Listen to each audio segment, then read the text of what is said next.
और इस वक्त बड़ी खबर सामने आ रही है आईआरएस अधिकारी समीर वानखेड़े को लेकर, जिन्हें दिल्ली हाईकोर्ट से तगड़ा झटका लगा है।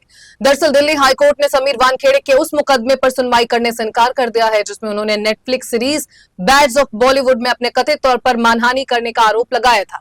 दिल्ली हाईकोर्ट ने कहा कि इस कोर्ट के पास शिकायत पर सुनवाई करने का अधिकार नहीं है। दिल्ली हाईकोर्ट ने शिकायत को वापस कर दिया ताकि उसे सही अधिकार क्षेत्र वाली अदालत के सामने पेश किया जा सके।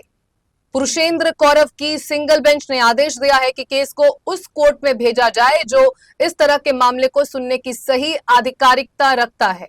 ये केस वापस सही कोर्ट में दाखिल किया जाना चाहिए।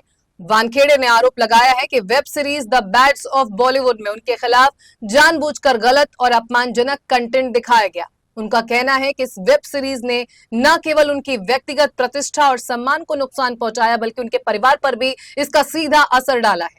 उन्होंने कहा कि केंद्रीय नारकोटिक्स ब्यूरो की इमेज को इस सीरीज में नकारात्मक तरीके से दिखाया गया है, जिससे आम लोगों का कानून और सरकारी एजेंसियों पर भरोसा कमजोर हुआ।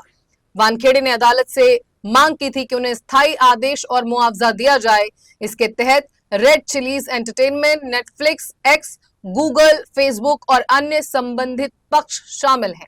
उनका कहना था कि इस वेब सीरीज ने जानबूझकर उनके खिलाफ पक्षपाती और अपमानजनक कंटेंट दिखाया है। समीर वानखेड़े और आनंद खान केस अभी बॉम्बे हाई कोर्ट और विशेष एनडीपीएस कोर्ट में लंबित है।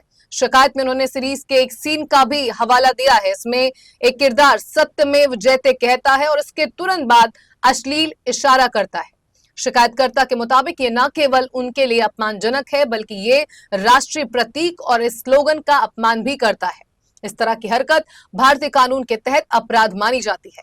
वानखेड़े ने अदालत से 2 करोड़ रुपए मुआवजे की मांग भी की है। उन्होंने बताया कि ये रकम टाटा मेमोरियल कैंसर हॉस्पिटल को कैंसर मरीजों के इलाज के लिए दी जाएगी। वहीं दिल्ली हाईकोर्ट ने दोनों पक्षों की दलीलें सुनने के बाद 2 दिसंबर 2025 को फैसला सुरक्षित रख लिया था। अब कोर्ट ने मामले को सही अधिकार वाली अदालत में भेज दिया है। इस फैसले के बाद मामला आगे की कानूनी प्रक्रिया के लिए संबंधित कोर्ट में भेजा जाएगा।